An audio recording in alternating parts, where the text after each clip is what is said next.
Colaboración de RTV.0 en las terceras Jornadas Culturales Distrito 4. El Espacio Atenea. La plataforma ciudadana del Distrito de Salamanca. El Espacio Bob.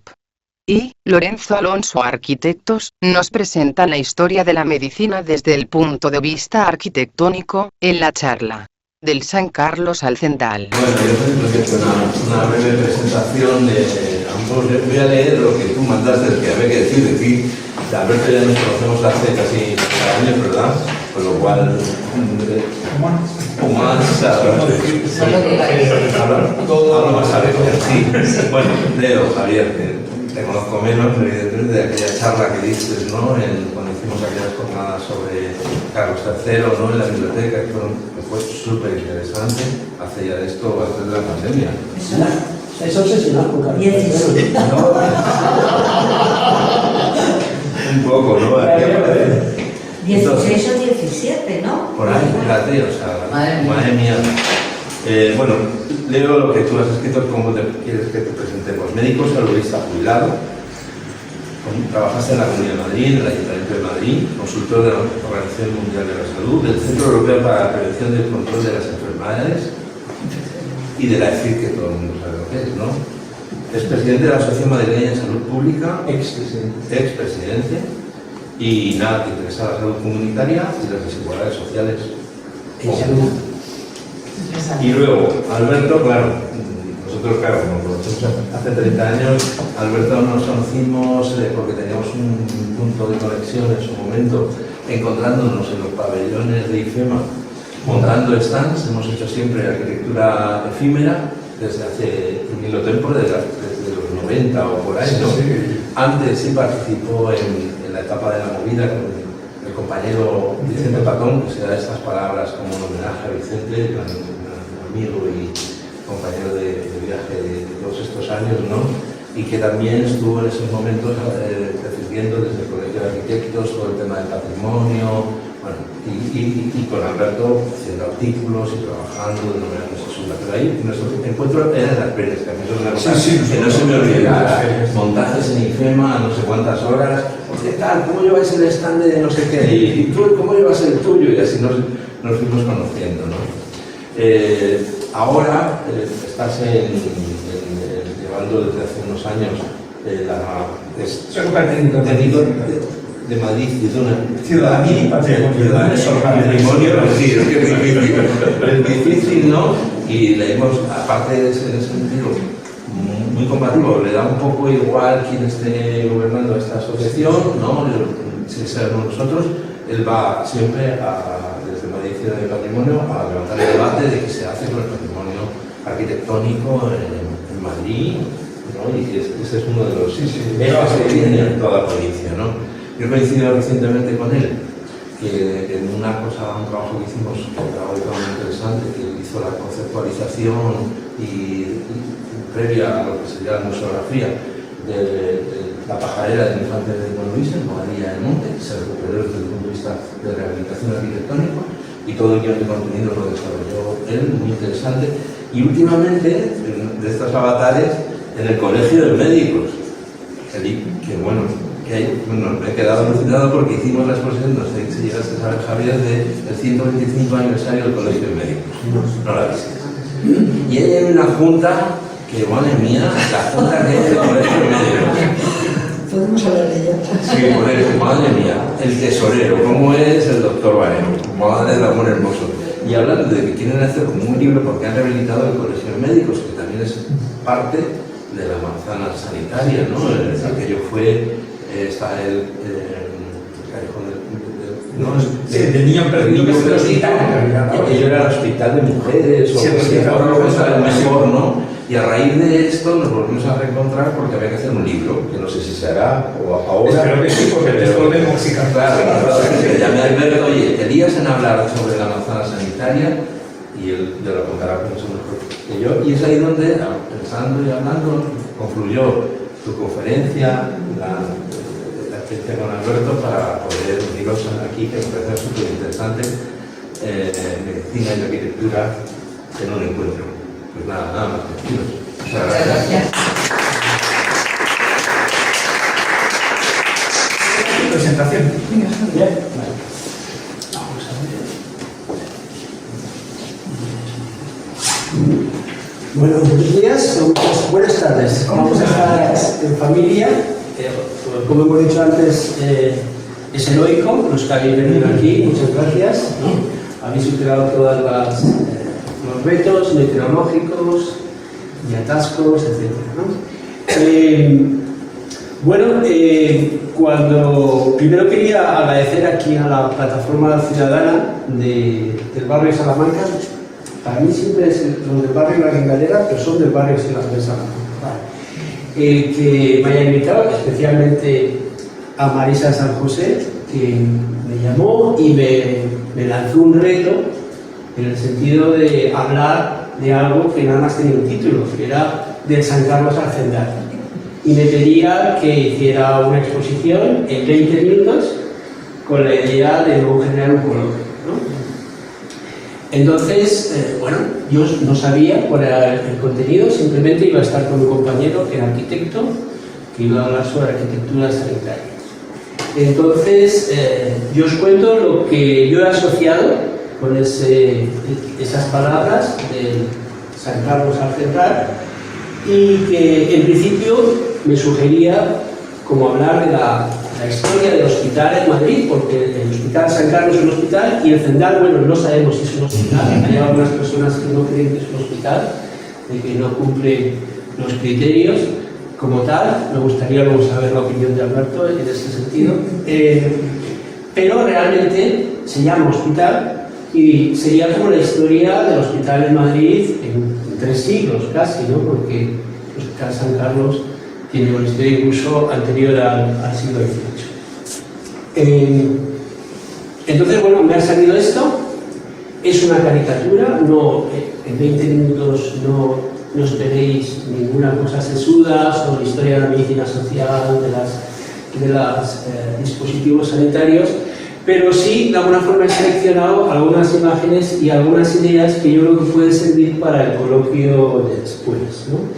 Y entonces tenía unos subtítulos que es casi la síntesis de la exposición, que es de moridero de pobres a templo de la medicina y de fuente de plusvalías a McGuffin pandémico.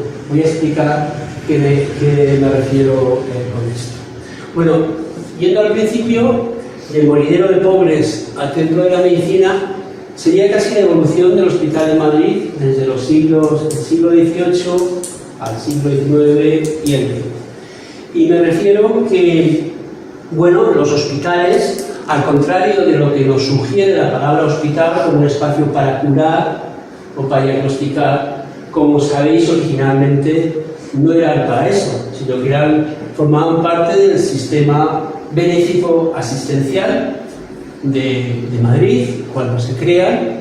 ¿Y qué significa esto del sistema benéfico asistencial?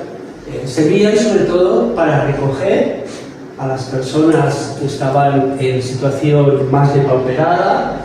Había enfermos, pero también había discapacitados, había indigentes, había prostitutas, etc. Y se los metía en un espacio en el que algunos estaban enfermos y otros no estaban enfermos, y era un desastre desde el punto de vista epidemiológico.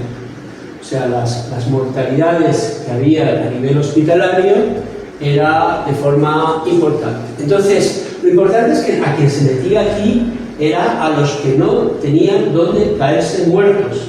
Esa es la expresión, yo creo que más apropiada. Y, como tal, era un sitio de recogimientos, pero también era un moridero. Un sitio donde se iba a morir el que no tenía dónde caerse muerto. Porque tenía dónde caerse muerto, eran atendidos a domicilio. En aquel entonces los ricos, como sabéis, huían del hospital. Y quien tenía posibilidades llamaba al médico en casa y era atendido en casa. También desde el punto de vista profesional, el hospital no era un sitio de prestigio profesional, sino la práctica médica, que además la que daba dinero, era la práctica del interior del hospital.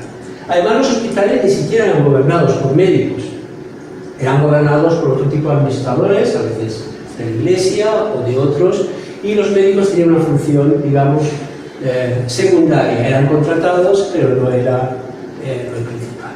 Y una cosa también importante, ahí tenemos una imagen del Hospital San Carlos, es posterior, no es a su creación. Esta imagen debe ser del siglo XIX, o principios del XIX, finales finales del XIX, principios del XX.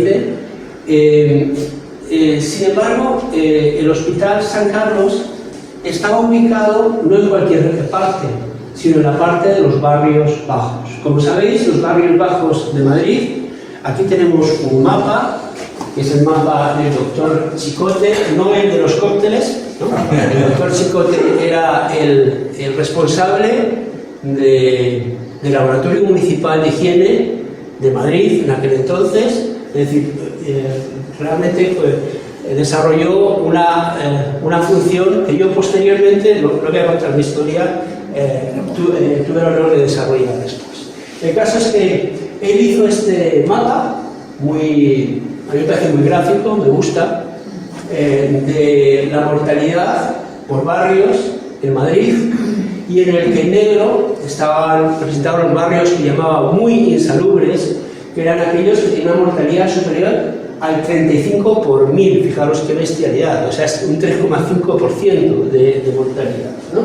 Y entonces los que conocéis bien la ciudad, sabéis que esto de aquí es lo que es el Madrid de la valla de Felipe IV, que era una valla, como sabéis, nada más a efectos fiscales, pero que de alguna forma determinaba que los barrios por dentro de la valla, al sur, que eran los barrios bajos, no solamente bajos a nivel, digamos, de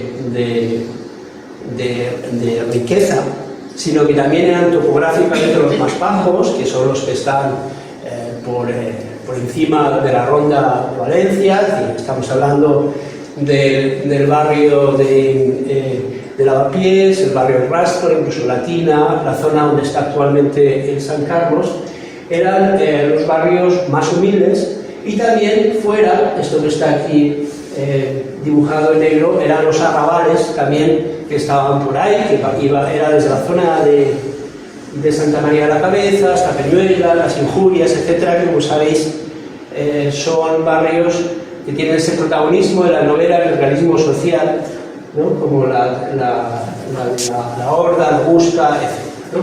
Entonces, bueno, también como sabemos, en lo que era el extrarradio, si podemos decir así, norte, eran zonas también, en el sentido no topográficamente bajas, pero también con unos índices de mortalidad. Probablemente en ese momento la Guitarera, como sabemos, era uno de los ¿cómo se llama?, extrarradios. Probablemente tendría también unas cifras de mortalidad que no eran de los barrios más saludables.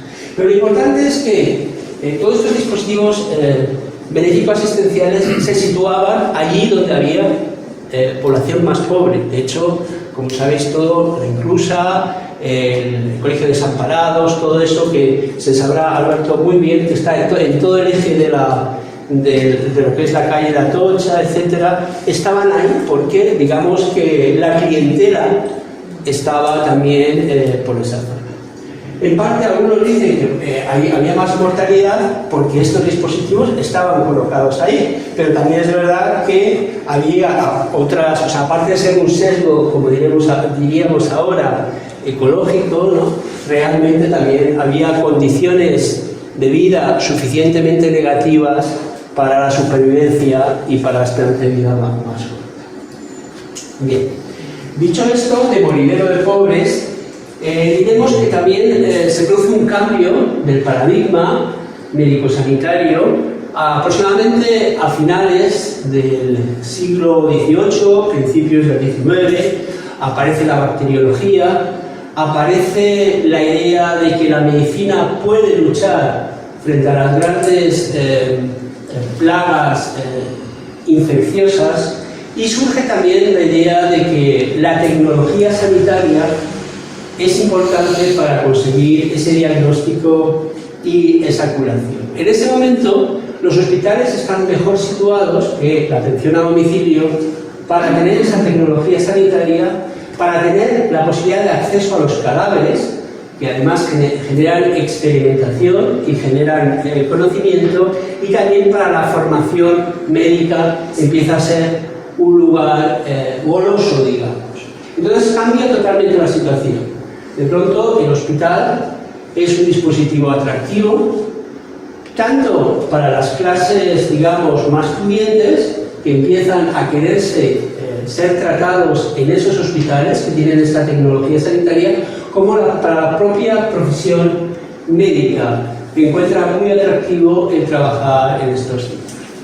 Ahí surge pues, este movimiento de la medicina clínica hospitalaria, que se desarrolla sobre todo a finales del 19 y principios del 20, y va a dar lugar al modelo de hospital que actualmente conocemos, como el templo de la medicina.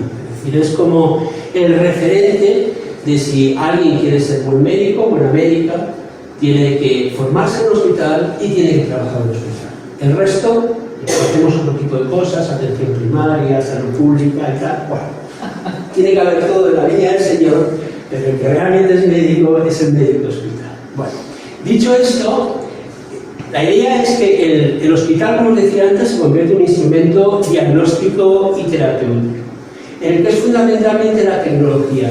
Y es fundamental, como tal, de que se aísle de su medio, de que tenga la tranquilidad para llegar a la taxonomía que lleva al buen diagnóstico, y en que cualquier otra cosa aísla, distrae de lo que es llegar a la esencia del diagnóstico.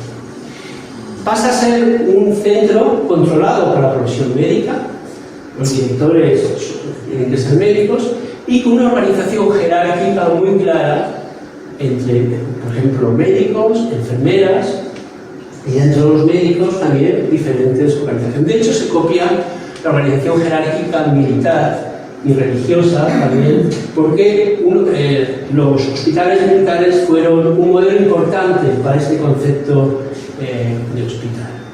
Bueno, como os decía antes, también eran centros que favorecían la experimentación, el acceso a cadáveres y la formación médica. Lo que tenéis ahí a la izquierda es una pintura anónima del doctor Carlos Jiménez Díaz impartiendo una clase en la Escuela de Medicina de San Carlos. Como sabéis, el doctor Jiménez Díaz, cuando vino el golpe de Estado, se exilió, pero fueron de los que recuperó el franquismo, y actualmente es conocido por la Fundación Jiménez Díaz, que tiene, cuyo buque insignia es esa clínica, la Clínica de la Concepción, que se inauguró en 1955 y que era el paradigma, yo estudié ahí por cierto, era el paradigma de lo que era la medicina clínica en ese momento. Si os fijáis incluso en esa fotografía, en esa pintura que estaba en la biblioteca de la Concha, como lo llamábamos, la Concepción, a mí siempre me impresionaba, primero porque veis todas las patas alrededor de un cuerpo, pero en un orden jerárquico en el que yo me imagino que al principio están los jefes de sala, los jefes de sección, luego los adjuntos, luego los résitos, serían luego ahora los R3, los R2, los R1, los estudiantes de sexto de medicina. Y bueno, la señora que tenéis ahí abajo, en esa actitud, esa es doña Concha, era su mujer. Y como veis, hay también la presencia de una monja, porque las órdenes religiosas tienen una función muy importante como auxiliares antes de que aparecería la enfermería laica profesional dentro de esta orden jerárquica. Bien, eso viene la asociación que hacía de Moridero de Pobres al Templo de la Medicina. El concepto de hospital es el que se va a desarrollar durante todo el siglo XX, es el que tenemos como referencia la medicina norteamericana, ¿no?, que fue siempre un modelo para también el desarrollo de nuestro país, y durante el franquismo, digamos que el hiperdesarrollo vino con las residencias sanitarias. Residencias sanitarias, como sabéis, es un eufemismo para hospital. ¿no? Igual que centros psiquiátricos para manicomio, o que, bueno, podemos así hablar de todas las eufemismos que nos gusta. Entonces, como sabéis, el hiperdesarrollo de este modelo, que no he dicho antes que es un modelo que, aunque lo he sugerido, es un modelo que se aísla del entorno, o sea, es el modelo más anticomunitario que hay, ¿no? Puede haber, y ahí me gustaría saber los arquitectos vuestra idea, en estos modelos puede ponerse un edificio de estos sin que tenga nada que ver con el entorno, ¿no? Sino que tiene que ver con unas lógicas internas que tienen que ver con la distribución de las funciones diagnósticas y terapéuticas, ¿no? La Residencia Sanitaria de la Paz, el Hospital La Paz, como sabéis, se llama así porque fue el gran monumento que construyó el franquismo para celebrar los 25 años de paz. Se inauguró como tal en 1964 y era ese monstruo en el sentido, no quiero ni mucho menos desvalorarlo, porque creo que ha sido un activo muy importante para la sanidad pública, sigue siéndolo, pero respondía monstruo en el sentido de grandes edificios con hasta 1000 camas, tenía ya 1000 camas en 1966, y en el que lo que se primaba sobre todo era esa capacidad diagnóstica y terapéutica, ¿no?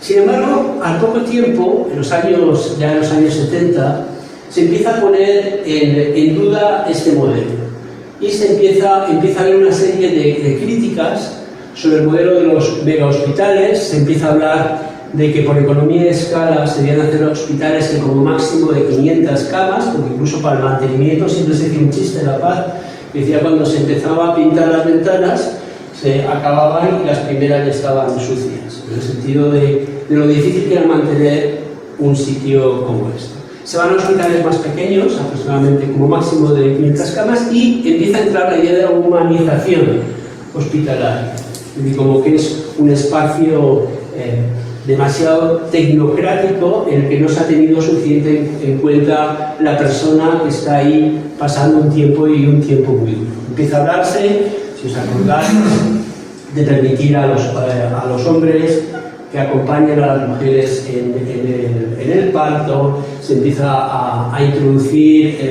juguetes en los espacios infantiles, se habla del arte, etcétera, etcétera, ¿no? Incluso desde ese punto de vista se vuelve la vista a un modelo anterior de hospital que yo he mencionado, que es el hospital higiénico antituberculoso, que estuvo muy de moda también a finales del 19 y principios del 20. La idea, incluso antes incluso del paradigma bacteriológico, estaba el paradigma miasmático, por el cual la enfermedad estaba producida por los miasmas, que eran las emanaciones de la materia orgánica. En ese sentido se pensaba, cuando incluso no había armas terapéuticas antiinfecciosas, que el sol, la convivencia con espacios verdes, el aire limpio, podía tener efectos terapéuticos. Y ahí se organiza un hospital, como veis, es lo contrario al anterior, es decir, horizontal en vez de vertical, con grandes terrazas para poder tomar el sol, con espacios verdes, espacios donde caminar, etc. Y ahí me gustaría también saber la opinión de Alberto y el resto de arquitectos.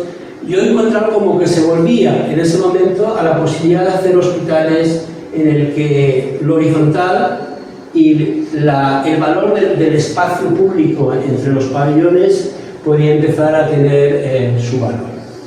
Esa edificación del Hospital del Rey, inaugurado en 1925, que está en la zona, como sabéis, de Sinesio Delgado, que es una zona, una bendición, una isla en medio de lo que es la arquitectura de las torres, etc.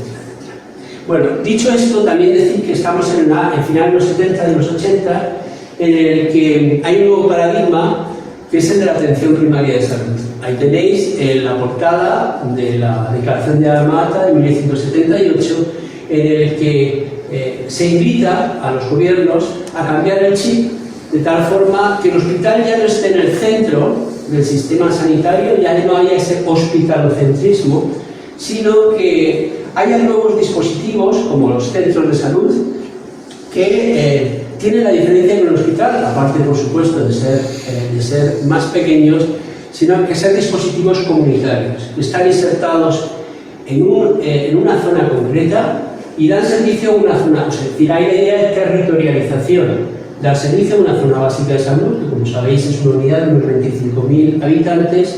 Esa es la primera característica, y la segunda es que, a pesar de que atienda a la enfermedad, el gran reto es que esté orientado a la salud. Por eso se llama centro de salud y no se llama ambulatorio. Yo cuando empecé, mi primera camiseta fue de médico de familia en el año 1980, fue la segunda promoción, y estrenamos los primeros centros de salud y estábamos empeñados en que la gente dejara de llamarlo ambulatorio, porque para nosotros no tenía nada que ver el ambulatorio con el centro de salud. Al cabo del tiempo me he dado cuenta que no es tan importante. ¿Y la diferencia con la casa de socorro?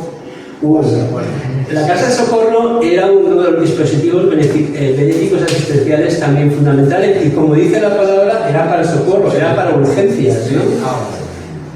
Luego se convirtieron en centros municipales de salud comunitaria algunos, pero eso es otra historia. Bueno, entonces la idea, como veis, era un cambio total. O sea, hay una nueva idea de la arquitectura sanitaria en el que esos nuevos dispositivos orientados a la salud sí con una inserción comunitaria. Y bueno, acabamos la primera parte. La segunda sería siglo XXI. ¿Qué pasó en el siglo XXI? Yo lo resumo de fuente de plusvalías a McAfee para el médico. ¿Qué quiero decir con esto? En el siglo XXI, pero también a finales del XX, hay un cambio político, pero también hay un cambio de mentalidad y de modelo. Esas ideas de la orientación comunitaria de los propios centros de salud empiezan a desaparecer, empiezan, mejor dicho, a reenconarse con ideas que tenían que ver con el gerencialismo, porque lo importante era atender la demanda asistencial, lo importante era contener el gasto farmacéutico, y en el plano comunitario la promoción de la salud estaba ahí, pero quedaba como casi un lujo asiático, que algunos desde el voluntarismo seguían desarrollándolo, pero no era ya como el centro de las prioridades institucionales. Y a la vez ocurre una cosa importante. Al cambiar, digamos, también el enfoque político, aparece la idea de la sanidad como mercado. Es decir, la sanidad ya no era la idea de dispositivos públicos que cubren un territorio, sino se rompe la zonificación, se va a un área única que favorece la competencia entre los diferentes proveedores sanitarios. Tengo aquí a mi amiga María Negra, que es colombiana y sabe muy bien ese sistema de competencia entre proveedores sanitarios. Eso significa que empiezan a construirse incluso nuevos hospitales, lo cual era una buena idea. En principio podía descargar a los grandes hospitales o residencias sanitarias que estaban en ese momento funcionando, pero nos empezamos a dar cuenta que la construcción no respondía a lógicas de planificación sanitaria. De hecho, en esa época desaparece la Dirección General de Planificación de la Consejería de Sanidad, sino que la propia construcción del hospital, merced a un nuevo modelo de iniciativas público-privadas, pasa a ser una fuente de plusvalías. Es decir, se cede a la iniciativa privada la construcción del hospital porque podía tener un interés a nivel público, pero también tenía un interés claro a nivel del beneficio económico. Y empiezan a aparecer una red de hospitales en el que la idea es que acaben, más que dar servicio el de Leganés al área 9, el de Juan Carlos I, al Corcón, etcétera, que era nuestra idea antigua, que compitieran entre ellos en un mercado único cada vez más desregulado. El hospital como fuente de plusvalías, como sabéis, si damos un salto 10 años después, dio lugar a aspectos feos, ¿no? Uno de ellos es las puertas giratorias. Las mismas consejeros, consejeras que fueron responsables de este desarrollo de las iniciativas públicos-privadas, cuando acababan, aparecían en las mismas empresas que habían conseguido esas licitaciones, y empiezan a salir noticias que daban cuenta de que ciertas decisiones no respondieron a una lógica que tenía que ver con la racionalidad económica y con el servicio público. También como sabéis, no quiero insistir en esto, han sido también fuentes de corrupción en el sentido que sirvieron también para la financiación, no digo de los partidos políticos, sino de algún partido político, sobre todo el que en ese momento estaba en el poder. Bien, dicho esto, del hospital con fuente de plusvalías ya pasamos al Zendal, y al Zendal como McGuffin. ¿Qué quiere decir esto de McGuffin? Hay aquí aficionados al cine, me imagino a Hitchcock, les sonará lo de McGuffin. Para Hitchcock, por si acaso no lo sabéis, un McGuffin era una trama que introducía dentro de sus películas que no era lo importante, pero que distraía de esta forma. Es como lo que dicen los mexicanos en lo de poner las cajas chinas, ¿no? Es algo parecido, que se busca distraer la atención con otros hechos. Y para mí, el Zendal, que desde algunos criterios racionales no se entendió por qué se construyó en plena pandemia ese dispositivo, porque no respondía a las necesidades de ese momento, ¿no? Y bueno, no quiero meterme en profundidad, si queréis luego en el debate lo hablamos. La única posibilidad de entender la lógica es pensarlo como un McGuffin. Fue en ese momento un instrumento para distraernos de otras cosas que estaban pasando en ese momento, de la necesidad de reforzar la capacidad instalada de los hospitales que estaban, de no detraer personal de atención primaria para que fuera un mecanismo de contención, y realmente fue algo espectacular que con el tiempo se ha comprobado que ha tenido unos usos muy mejorables, ¿no? Esa es la idea de McGuffin. Pero también yo el Zendal lo asocio con este libro que seguro que muchos conocéis, que es el de los no lugares de Marc Augé, ¿no? Porque si lo veis, hay una fotografía del Zendal, a mí me recuerda a un hangar o un aeropuerto, ¿no? Entonces, es como la idea, ya que hablábamos antes de la humanización, lo más deshumanizado, lo más despersonalizado, ¿no? De alguna forma, los no lugares, Marc Augé decía que eran aquellos lugares que son de confluencia anónima de personas que no tienen identidad, que pueden ir como mucho más allá de un cruce de miradas, poneros en un aeropuerto o en una sala de espera de una estación de autobuses, y donde las personas que están en tránsito deben instalarse durante algún tiempo de espera, sea la salida del avión, del tren o del metro. Es decir, los no lugares es, digamos, la constelación de ese anonimato, de esa deshumanización. Y creo que no es casualidad, es decir, esta idea responde también a una concepción política y una concepción, digamos, ideológica que para mí, que le he dedicado bastantes años en mi vida profesional antes de jubilarme en la salud comunitaria, y soy un abanderado de lo comunitario, ¿no? Pues es como la idea de lo contracomunitario, ¿no? De hecho, bueno, cuando hablamos de un espacio anónimo, es un espacio, lo anónimo puede tener sus ventajas. En ese sentido, acordaros lo que decía nuestra presidenta, que le gustaba Madrid y que para ella la libertad era, por ejemplo, un espacio en que no se iba a encontrar, no tenía por qué encontrarse con su ex, con su anterior pareja, ¿no?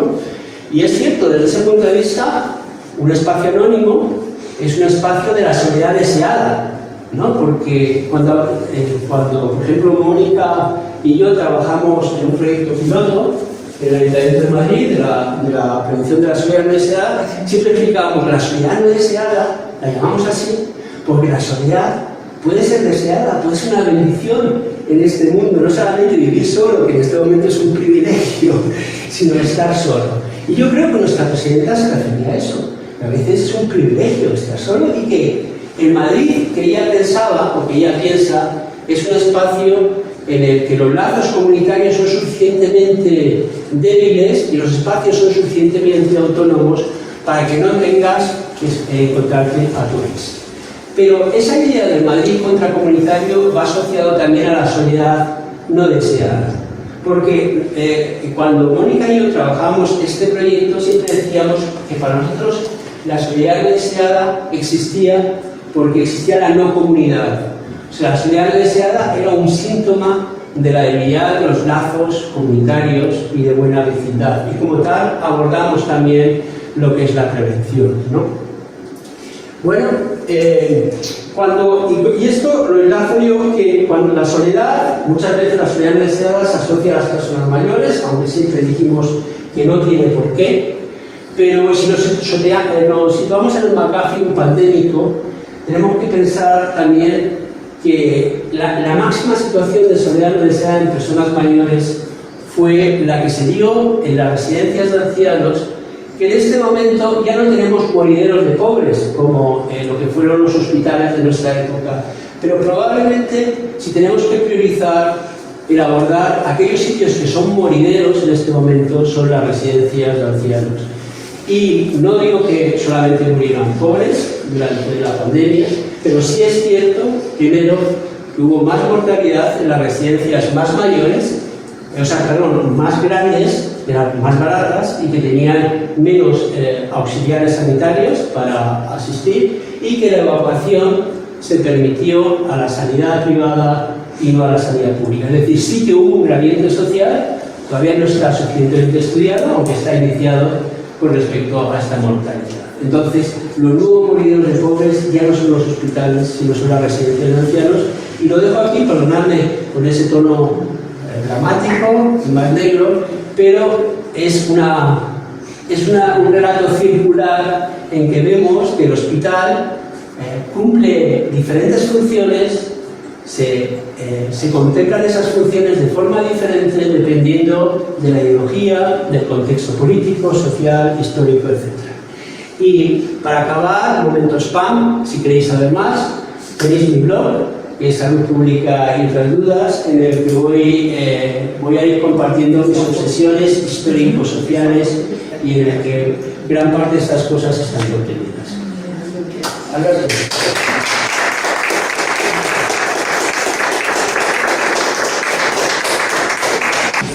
Yo la verdad es que después de esta exposición, pues sinceramente me entran ganas de entrar en materia y no hacer esto que yo voy a hacer, porque yo voy a hablar exclusivamente de la evolución de la arquitectura hospitalaria en Madrid. Pero es verdad que hay muchos temas que ha sacado que luego hablaremos y que alguna relación tienen, pero vamos, que me parecía muy interesante porque yo sabía que la suya iba a ser mucho más polémica y mucho más que la mía. Yo he comenzado por este edificio. Esto es una cosa curiosa porque en Madrid tenemos un hospital del siglo XVII todavía en funcionamiento, el hospital de San Bernabé, de la Venerable Orden Tercera de San Francisco, ahí en la calle San Bernabé, y lo he sacado porque realmente es la tipología más antigua. No sé si aquí es. Sí, aquí. No, el retorno no se ve en pantalla, vale. Bueno, pues por lo tanto, por lo mismo que es este pequeño edificio. Esto es un plano del siglo XIX donde vemos todavía la tipología original de los hospitales, que eran con un único patio y estaban las salas, la sala de la Concepción, la sala de San Miguel, la sala de San Lorenzo, era una galería de circulación, y esto era la iglesia. Normalmente los hospitales siempre tienen una iglesia porque en efecto los hospitales son lugares donde se iba a morir en buena medida, entonces la iglesia era fundamental. Curiosamente este hospital todavía sigue en uso y sigue como hospital. Es un caso bastante singular tener todavía un hospital del siglo XVII que siga funcionando en Madrid. Y he traído unas imágenes antiguas porque eso sí nos da la idea de cómo eran los hospitales. Aunque esto ya también es del XIX y por lo tanto lo vemos más digno de lo que debía ser del siglo XVIII y XVII, el hospital, nuestro concepto de hospital, habitaciones individuales o para unas pocas personas, no tiene nada que ver con lo que era. El hospital eran salas comunitarias inmensas donde se recibía gente y donde había división pues, por sexos o por enfermedades. Incluso se hacían muchas divisiones por hospital. O sea, Antón Martín era un hospital para enfermedades contagiosas, por ejemplo. Era una enfermedad distinta. Había los leprosería por lazaretos, siempre fuera de las ciudades para las pestes. Había hospitales incurables, porque había hospitales incurables donde ya la gente iba directamente a morir. Y luego había también hospitales de convalecientes, sin contar esto que ha dicho de que hospital es hospicio también. Entonces era un lugar donde no solo se recogía a los pobres para la sopa, no, donde había talleres para que trabajasen, porque se recogían los vagos maleantes y se les obligaba a trabajar o se les encerraba. Por ejemplo, en los pueblos, yo recuerdo en Chapinería había un hospitalillo, que el hospitalillo resulta que era una especie especie de cárcel para los enfermos y para los gitanos. Cuando llegaban allí los encerraban para robarse en nates del siglo XVIII y los soltaban al día siguiente. O sea, que los hospitales, cuando tú veías salir, decías, esto no tiene ni ventanas. No, es que era para encerrar a la gente. No era realmente lo que de repente salía, porque es un hospital, tiene un agujero así en el techo. Y eso es todo, para que entre algo de aire. Los hospitales, claro, no son solo camas, los hospitales tienen un montón de instalaciones. Aquí no he encontrado una foto de los quirófanos, las instalaciones, pero bueno, vemos claro que necesitan lavaderos, necesitan cocinas, necesitan una serie de cosas que van a importar mucho en la construcción del hospital. Vas a tener comedores, vas a tener una serie de instalaciones que no es solo tratar a los enfermos, sino todo ese mecanismo que va a crecer con el tiempo, se va a transformar cada vez en algo más complicado, pero que es fundamental para la función del hospital. Vamos, me voy a poner aquí, ¿no? Creo que estoy tapando la información. Ese hospital es el primer modelo del hospital en torno a un patio que parece una tipología hospitalaria. En realidad es una tipología hospitalaria, es una tipología de todo, es una tipología medieval, todo era en torno a un patio. Si miramos eso, podría haber sido un hospital, como hemos visto ese plano, o podría haber sido un convento. Los conventos tienen un claustro, que es la misma solución, con salas alrededor y con una iglesia a un lado. Los palacios, los alcázares, el Alcázar de Toledo es un patio con la iglesia alrededor, también podría ser un hospital. Los colegios mayores de las universidades también, las Alcalá y descubres que todos los colegios eran como conventos que tenían. Es una tipología, digamos, no especializada, es una tipología medieval que se usa para muchísimos usos, pero aquí ya comienzan, en el Renacimiento, comienzan a intentar especializarse los hospitales. Y este es quizá el primer modelo el que más influye, este hospital. ¿Qué pone? 1856 es un disparate. Es un hospital de 1456. Está mal. Es un hospital de siglo XV que es un hospital ambiciosísimo, es el Hospital de Milán, un corazón de Hilarete, donde van a hacer una serie de patios. En el centro hay distintas, veis, hay unas construcciones dentro de los patios, son instalaciones especializadas. Es un hospital que está intentando especializarse con muchos usos y que ya surge esta tipología de dividir en 4. Vemos las camas, las galerías, como veis, estas galerías de aquí. Esos son las camitas, son las galerías del centro donde están los enfermos, y todo lo demás van a ser servicios, comedores, las habitaciones de los médicos. Vivía mucho personal dentro de los hospitales, no solo estaban, sino que vivía mucho personal allí. Por supuesto, cuando comienzan a atender las monjas hay que hacer una zona para las monjas, todas estas cosas que hay que hacer en los hospitales. Y este hospital no se va a terminar nunca en Milán, pero va a influir mucho en los hospitales españoles. Este modelo va a influir en los hospitales que van a construir los Reyes Católicos. El más antiguo que tenemos de estos es el de Santiago de Compostela, que es un hospital que, si nos damos cuenta, ya está haciendo la solución de los 4 patios. Las anticipa. La primera construcción son estos 2 patios de abajo, pero luego ya está previsto, y en la actualidad tienen los 4 patios, es este concepto de ir multiplicando para ir multiplicando la complejidad del hospital. Por supuesto, estos son hospitales reales. Es muy curioso porque este sería el albergue de peregrinos. De hecho, todavía tiene un comedor de peregrinos. Aquí ahora ya sabéis todos, es un hotel de lujo, es un hotel de 5 estrellas, pero por la fachada lateral hay una entrada para los peregrinos pobres donde les dan de comer. Es un cuartito más o menos como esto. O sea, eso no está previsto entre muchos y además no lo publicitan. Pero el hospital se construye con grandes calidades arquitectónicas, es una fundación real y es un hospital que tiene lujo arquitectónico, buena construcción. Es un edificio ambicioso porque los Reyes Católicos van a tener esta política de grandes hospitales. En Santa Cruz de Toledo también vemos intentando hacer esta misma solución de los 4 patios, también incompleta. Ahí solo hay 2 patios construidos, realmente las construcciones de Toledo casi impedían terminar el hospital, pero también es este concepto. Y vamos a ver cómo es esta imagen, porque vemos ahí en la sección, es muy interesante, vemos que son 2 pisos para tener las camas y en el centro un gran espacio central. El gran espacio central es la capilla para que todos los enfermos puedan asistir a misa. En un momento dado, sin tener que levantarse de sus camas, se da la misa y desde ahí la va a ver todo el mundo. El hospital este es el hospital de Santa Cruz de Toledo, ahora es un museo, pero vemos este espacio donde todos los enfermos, cuando se haga misa, el altar estaba en el centro, le daban la misa en el centro y todos los enfermos podían asistir a la misa sin tener que desplazarse, sin tener que levantarse de sus camas. Luego ya repartían la comunión circulando por las galerías. Con lo cual vemos que el hospital sigue teniendo un poco esa función muy ligada a la iglesia, pero muy ligada a la iglesia porque estaba muy ligada a la muerte. Como he dicho, eran morideros, entonces eran sitios donde iba a morir mucha gente y la comunión era fundamental y la misa era fundamental en la mentalidad de la época, era esencial para poder bien morir, dado que estabas en un hospital. El tercero que se construye en esta época, también magnífico, es el Hospital de Real de Granada, que es el único que realmente se acaba con sus 4 patios y que volvemos a tener esa misma iglesia en el centro, esa capilla, que es la torre más alta, con los patios y con esta circulación. Pero, y esto es lo más interesante, en Madrid estuvimos a punto de tener uno. En Madrid iba uno, pero además más especializado que los demás. Pero en Madrid sí es muy curioso, este hospital, que es precisamente donde está el hospital provincial, el hospital general, el hospital que hemos estado viendo.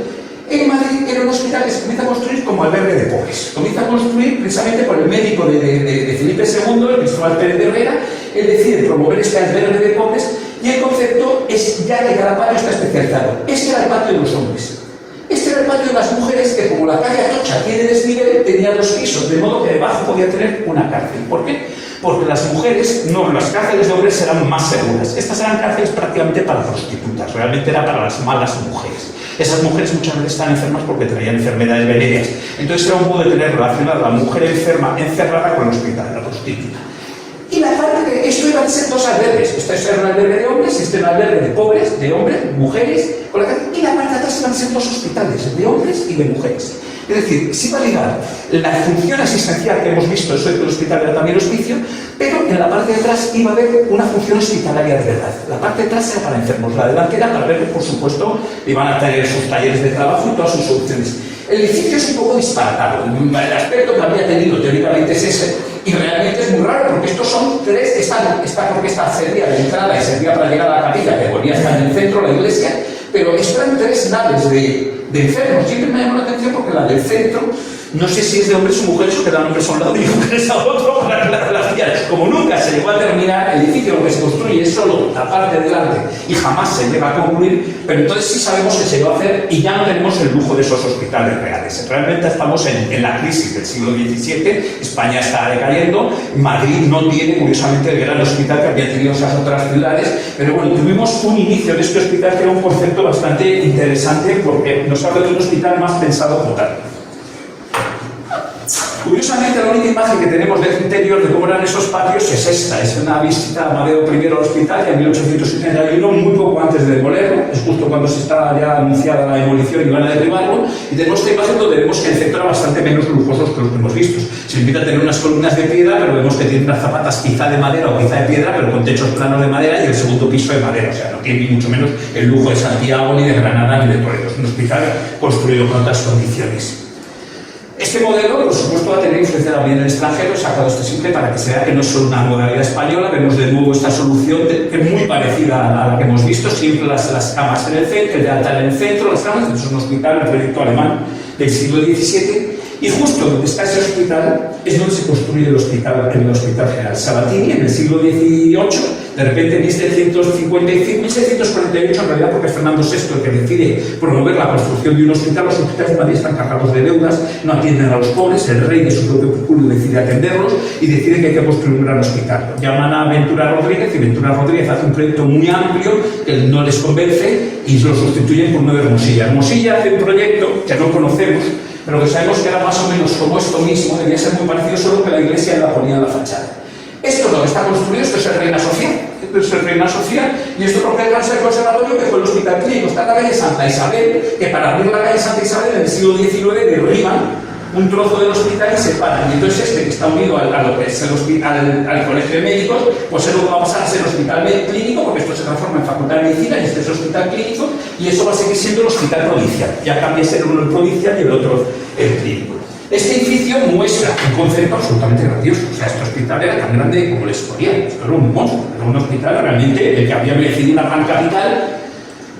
Este es el que tuvo que tener al lado estaba el hospital de mujeres. El hospital de mujeres se decide, como se va a hacer ese hospital tan grande que va en nombre de mujeres, el hospital de mujeres se va a transformar en colegio de médicos. Se va a construir esa sala que están viendo las tipologías especializadas para los hospitales, las salas de enseñanza. Esto es un teatro anatómico. Es para poder hacer todos los trabajos de cirugía, las disecciones tal, con público. Se llega a pensar una sala de cientos de personas, o con un aforo, la que se llega a construir es de 1000 personas, o sea, que se piensa en un aforo enorme, porque no solo asisten los médicos ni los estudiantes, sino que asiste el público en general, y un público ilustrado que también interesa esas cosas. Esto es toda la reforma del hospital. Los rosa que vemos eran partes existentes del hospital de mujeres, y este es un proyecto de Sabatini para transformarlo en colegio de médicos. Porque es justo cuando ha dicho en la final del siglo XVIII que la medicina comienza a entrar en un nuevo carácter, digamos, de estudio, de investigación, en efecto la bacteriología, pero también la cirugía. De repente comienza la medicina Realmente los textos de medicina de la época son bastante delirantes, cuando era más filosofía y los humores hepáticos y conocer latín y hablar de Dioscórides siempre todavía te estaban hablando con esculápice, pero vamos a ver si eso no tenía un carácter de investigación realmente. Y en este momento son los cirujanos que están trabajando en las guerras y que trabajan en la armada y todo eso, son los que van a dar un paso adelante de que necesitamos una medicina científica, una medicina hecha sobre la práctica, conocer bien el cuerpo, conocer cómo funciona esto, y al principio hay una lucha entre cirujanos y médicos bastante fuertes. Los médicos consideran a los cirujanos estaban en el gremio de barberos, mientras que ellos están en el gremio de doctores, porque ellos hablaban latín. Entonces hay un momento ahí muy grave en los cirujanos están avanzando y los médicos están intentando frenarles porque piensan que les sale la materia, hasta que la cosa confluye y comienzan pues, a trabajar juntamente y comienzan a considerarse que medicina y cirugía son dos mismas ramas. Y ya digo, esto era el colegio de cirugía, que no era un colegio de medicina, pero acaba siendo la facultad de medicina, acaba siendo colegio de cirugía y medicina y luego ya facultad directamente de medicina. Y este edificio, lo que es más interesante es eso que he dicho del teatro anatómico. Nos encontramos, este era el proyecto de Madrid, que era un proyecto muy bonito, y ese es en el que se inspira. Ese es el proyecto de la Escuela de Medicina y Cirugía. La Escuela de Cirugía también, que se ha construido en París, que tiene ese gran anfiteatro anatómico para poder hacer las disecciones en público. Realmente nos volvemos a encontrar con una tipología hospitalaria que parece científica y específica, pero que hasta cierto punto también es un teatro. Realmente esto es muy parecido al Teatro Olímpico de Vicenza o un teatro de este tipo. No es una tipología muy revolucionaria que veremos que además luego se complica. Aquí tenemos otro modelo que decía este es también de la época, este es en Barcelona, Mosto y Ventura Rodríguez, y este es el proyecto de un teatro anatómico completamente circular. Este se inspiraba en el modelo más popular, que era el teatro anatómico de Padua. Este era un teatro renacentista, en 1584 se había construido ya esta solución de galerías arriba que se podían poner los estudiantes para estar lo más cerca posible, para tener buena vista sobre la mesa de secciones que estaba en el centro. En Leiden se construyó 10 años después, este otro es muy gracioso grabado, porque al mismo tiempo vemos que está todo lleno de esqueletos de animales, porque están haciendo la anatomía comparada, que ya existe en esta época, es sorprendente, pero ya están haciendo la comparación de anatomía de animales con personas, con todo, y van viendo como, por ejemplo, los esqueletos de un pájaro o de un hombre tienen relaciones, y de repente descubren, pues yo qué sé, que los dedos del murciélago corresponden con los dedos de las personas, o sea que ahí hay un tema muy interesante de investigación científica, y ese vemos arriba es el de Padua, pero lo de abajo, por lo que de nuevo digo, las tipologías que parecen tan específicas, entonces esto sí que es plenamente científico, clínicamente médico. Lo de abajo es un circo de gallos de Madrid. Y vemos que la tipología es la misma. En realidad, ¿qué ocurre? Que claro, es una tipología pensada para que el público pueda asomarse al centro y verlo lo mejor posible. Con lo cual nos podemos encontrar estas situaciones de que a veces lo que nos parece que es una cosa es otra cosa. Las tipologías siempre en medicina han sido un poco variadas. Vamos a volver ahora a lo que hemos visto antes al Hospital Clínico de Sabatini. Este es el momento en el que ya se ha separado, ya se ha visto acá en Santa Isabel, es una foto de los años 60, de 1600. Esto es cuando es el Hospital Clínico antes de trasladarse. Hasta el año 65 no se traslada a la situación actual. Luego veremos la construcción del Hospital Clínico y vamos a ver un poco también, porque en este momento sí va a haber un cambio. He traído esta imagen porque es muy curioso como en ese edificio adaptaron, por ejemplo, esa especie de cátedra que vemos que es lo mismo que hemos visto, pero solo medio, y en una sala que no estaba preparada, mientras las otras salas eran construidas ex profeso. Aquí han tenido que meter esas gradas inclinadas en torno a mesa de operaciones para que los alumnos puedan asistir. Las salas vemos que todavía seguimos en el concepto de hospital antiguo, con las camas todas seguidas en la misma sala. Y ese hospital, el hospital de Madrid, estaba inspirado en el hospital que estaba construyendo el propio Carlos III, estaba construyendo en Nápoles el albergue de Hipódromo, gigantesco. Este es el primer proyecto tan grande como lo que estaba previsto en Madrid, pero que se amplía todavía con el siguiente proyecto, que lo he traído porque tiene interés de que por primera vez vamos a ver una nueva tipología hospitalaria, el panóptico. Vamos a ver todas esas salas que desde el centro se ven todas las salas de alrededor. Hasta cierto punto es una evolución de la cruz que hemos visto. De repente pones más brazos y de repente tienes el panóptico. El panóptico va a ser una tipología que, en efecto, como los hospicios, los hospitales y las cárceles están muy relacionadas, no va a triunfar en los hospitales, va a triunfar realmente en las cárceles. Es donde el panóptico va a tener mucho éxito, porque desde el centro el vigilante puede vigilar todas las celdas. En Madrid va a tener dos cárceles, tanto la cárcel Modelo como la de Carabanchel son panópticos. O sea que Madrid las dos cárceles que tuvo eran panópticos. Pero este es el primer caso en el que comienza a surgir una nueva tipología hospitalaria basándose en el panóptico, que este es el hospital, le pasa lo que a Reina Sofía, nunca se acabó. Las obras de Carlos III siempre eran demasiado grandes, tenían mal de la piedra y no podían pagarlas, con lo cual se quedó sin terminar porque era monstruoso. O sea, en ningún lado un hospital tan grande en el siglo XVIII pues era realmente una obra inacabada. Ahora es como un centro cultural, sirve para otras cosas, pero el edificio sigue sin terminar, es un monstruo. Y los franceses son los que por primera vez van a desarrollar el concepto del panóptico claramente. Esto es un concepto de un hospital, de un hotel, un hospital gigantesco para 1000 plazas. Ya vemos que son 6 brazos. En el centro, lo que vemos que podríamos pensar que es la capilla, es una torre de ventilación. Porque lo que en este momento tienen más claro todos los hospitales, lo tienen desde que se construye en Madrid, es que la ventilación es fundamental. Porque ellos además están convencidos de la contaminación por miasmas, pero es cierto que hay un contagio por el aire, y como no saben muy bien lo que es, lo importante es que el aire circule. Eso es curiosamente porque en el centro el concepto era que iba a crear una corriente de convección que iba a hacer el aire circulase por todas esas salas. Y luego también tiene una segunda novedad este edificio, y es que por primera vez aparecen unos tabiques separando las camas. Comienza el concepto de habitación individual. No llega a ser una habitación individual, pero el edificio va a tener todo tabiques, de modo que las habitaciones se puedan considerar individuales. Ya no vas a estar viendo la galería con toda la gente seguida. Lo de alrededor de la galería de circulación, por supuesto, no se construye. Esto es porque se había tomado el Hospital de París y el Hotel Dieu y comienzan a surgir proyectos colosales. Se hace otro proyecto de panóptico, este para 4000 personas. Todavía vemos una cosa curiosa, lo que hablamos del aislamiento de los hospitales, del concepto. Esto es un canal tomado del agua del Sena para poder aislarlo por completo, como se hacían los lazaretos, pero también los enfermos no se pudiesen escapar. La cerca de Madrid, aunque se transformó en cesta fiscal, se construyó por una peste. La hace construir Felipe II por una peste para que la gente no salga ni entre en la ciudad sin control.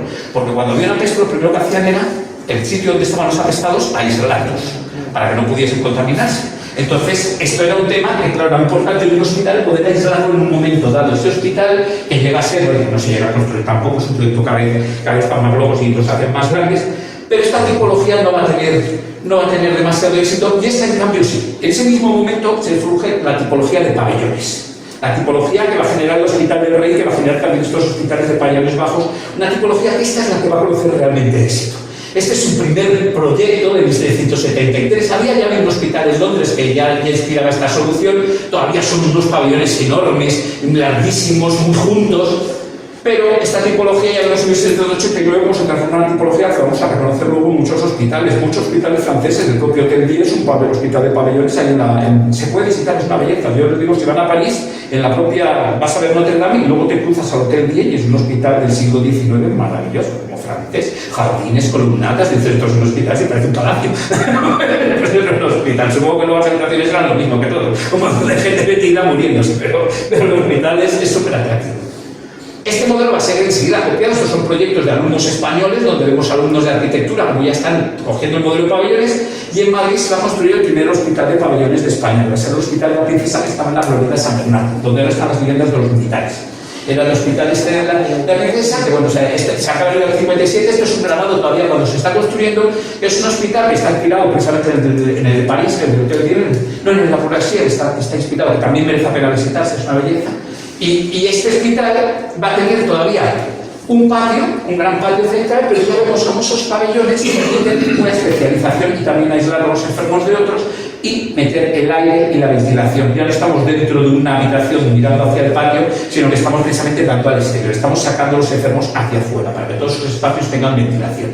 El hospital tiene implantación rara en la parcela, porque vemos que es un edificio muy regular y es una parcela muy regular y la plaza encima es redonda, o sea, el edificio debería quedar bastante extraño ahí, pero este es el patio central que tenía.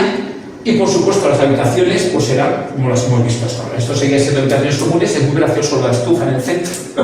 Estuvo saliendo de ahí por un lado. A mí no debería ser muy caliente esto en verano. Estas cosas, por ejemplo, el Reina Sofía, lo que sabe el Reina Sofía, pero los hospitales tenían en cada sala de esas estaba prevista su estufa su chimenea en un extremo, que no sé qué calentaría una chimenea en una sala de 100 metros de largo, una chimenea en el otro lado, y al otro lado tenía la capilla. Esa es el Reina Sofía, como eran patios y no podía la gente asistir a las misas, que iban a estar en la iglesia aparte, cada sala tenía su propia capilla con su propio altar para poder asistir a las misas. Eso es una solución que ya va desapareciendo, pero que en Madrid va a generar cosas tan curiosas como este hospital desaparecido, el Hospital de Epidemias de 1888, donde el concepto del pabellón se lleva. Esto es que hay una epidemia fuerte de cólera en Madrid y deciden construir provisionalmente un poco lo del CETAL, un hospital que se construye solamente para tapar una epidemia, y se construyen estos pabellones muy pequeños. sueltos, muy sencillos y muy separados unos de otros. Un hospital que no tenía, además no tenía comunicación entre ellos, porque en otros sitios hay galerías para que los médicos puedan ir a cubierto. Nuestro era un hospital exclusivamente para epidemias. Ahí lo tenemos, donde estaba implantado, en el barrio de Chamberí, es esa parcela de las Manchas Negras. Y estas son las fotos que nos quedan. Fíjense qué pabellones tan sencillitos, todos separados para entrar. La iglesia en el centro y todo era un hospital de pues, una solución provisional para hacer las epidemias que hubo, que luego se derribaron y esa manzana ni existe. Este es el interior del hospital. Vemos que las bóvedas arrancan directamente desde el suelo, o sea, se construía directamente una bóveda apoyada en el suelo y vemos que en esta foto están ahí los enfermitos bien agotados, porque debe hacer un frío que mueres. Y tenemos en Madrid otro hospital que este sí se conserva súper interesante porque parece un panóptico, pero no, es un hospital de pabellones. Este es el de Maudes, este es un hospital interesantísimo en todos sus conceptos. Un hospital que tiene, lo del fondo es la iglesia, donde vive la comunidad religiosa que atendía a los enfermos, lo de la parte de arriba.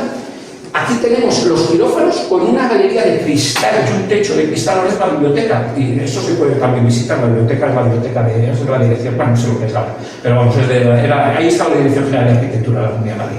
Yo iba mucho precisamente a esa biblioteca. Y entonces ese es muy curioso porque, claro, estamos hablando de una época en la que todavía no hay tecnología para iluminar bien. Entonces el quirófano lo mejor es que tenga el techo de cristal para que tenga luz abundante. Y el propio pasillo que va al quirófano tiene el techo de cristal, hay una galería de cristal para poder estar vigilando a los enfermos cuando los trasladas, para tener luz suficiente para estar trasladando a la gente. Los pabellones ya vemos que siguen siendo pabellones comunitarios con camas, con un comedor, cada uno de ellos en el extremo, la rotonda tiene el comedor para que comience ahí los enfermos. El pabellón de entrada, donde están todas las instalaciones, las habitaciones del centro son de los médicos y todo esto, y la galería es una galería prácticamente toda transparente, es una galería de cristal. He traído esta maqueta para que se entienda mejor cómo es el edificio se conserva, hacen visitas a la Semana de Arquitectura, cosas de estas, pero vamos, que yo he trabajado mucho en él y es un edificio en el que, vamos, es realmente maravilloso. Todo el centro es una galería de ventanas que permitía tener una ventilación de modo que los enfermos no pasasen de un lado a otro, digamos, las contaminaciones por el aire. Y tenemos un edificio aparte, completamente aislado, que no tiene comunicación más que subterránea, que es el de infecciosos. Ese es el pabellón de infecciosos. Y debajo de ese estaba la morgue.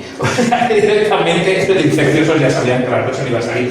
Un hospital benéfico fundado privadamente con un carácter también de hospital de convalecientes, porque la fundadora estableció, la viuda de Muriel, estableció que los enfermos, o sea, era un hospital de obreros, es un hospital de jornaleros de San Francisco de Paula, se construye para obreros.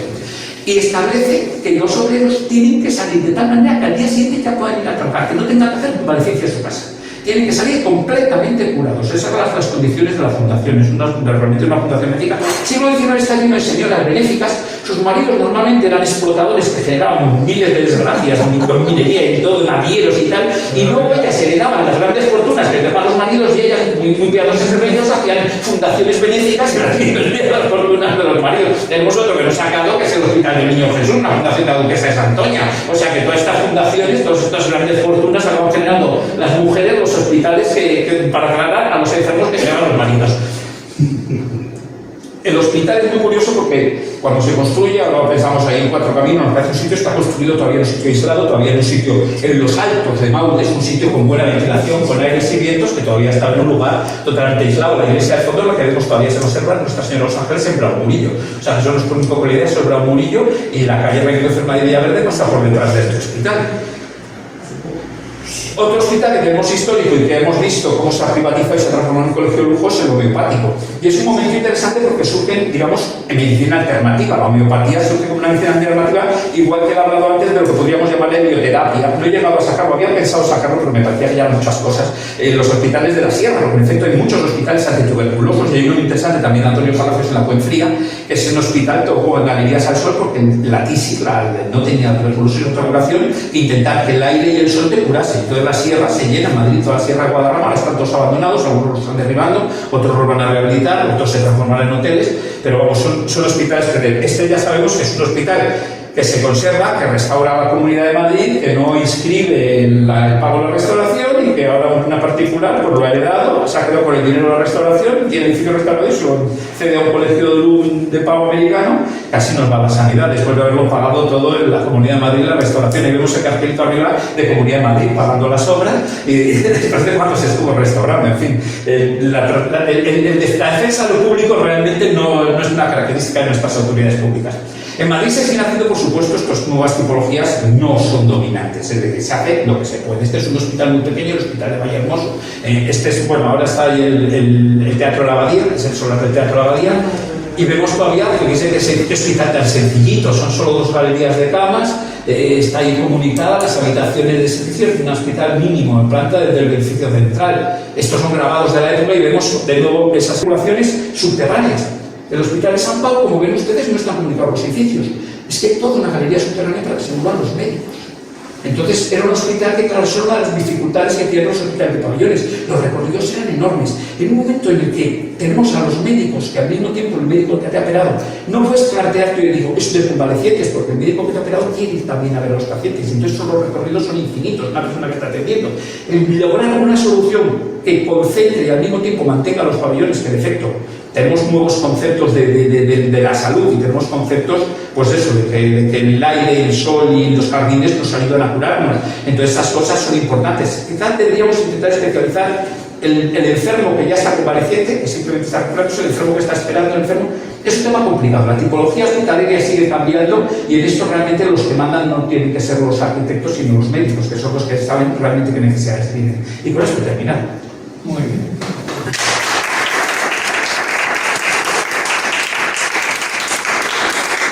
¿Y el Zendal? El Zendal no lo he sacado porque no es un hospital. A mí me pusieron la vacuna en el Zendal y yo cuando entré en el Zendal dije, pero esto es IFEMA. Es que son galpones y de hecho cuando dijeron que no sabían qué hacer con él, digo, pues que se lo dé IFEMA para que lo explote, porque el problema parece lógico. Son unos galpones con boxes provisionales como los que hacemos cuando montamos exposiciones temporales, y dicen, pues bueno, pues vale, esto se monta y se desmonta. Y no resolvía nada porque IFEMA estaba haciendo esa función. Cuando comenzó la pandemia, yo soy IFEMA. Es que necesidad había de hacer otro IFEMA. Yo creo que hay claramente una intención de esa tipología para que acabe siendo un IFEMA.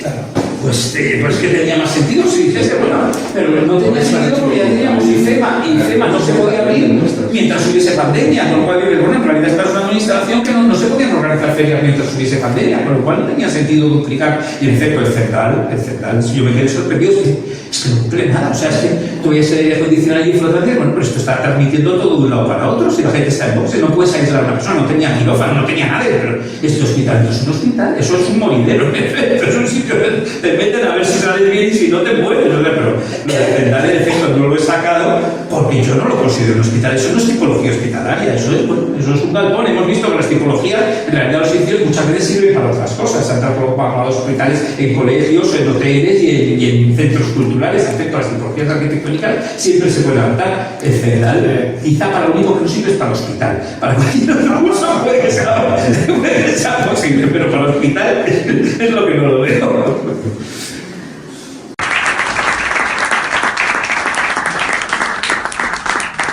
Punto.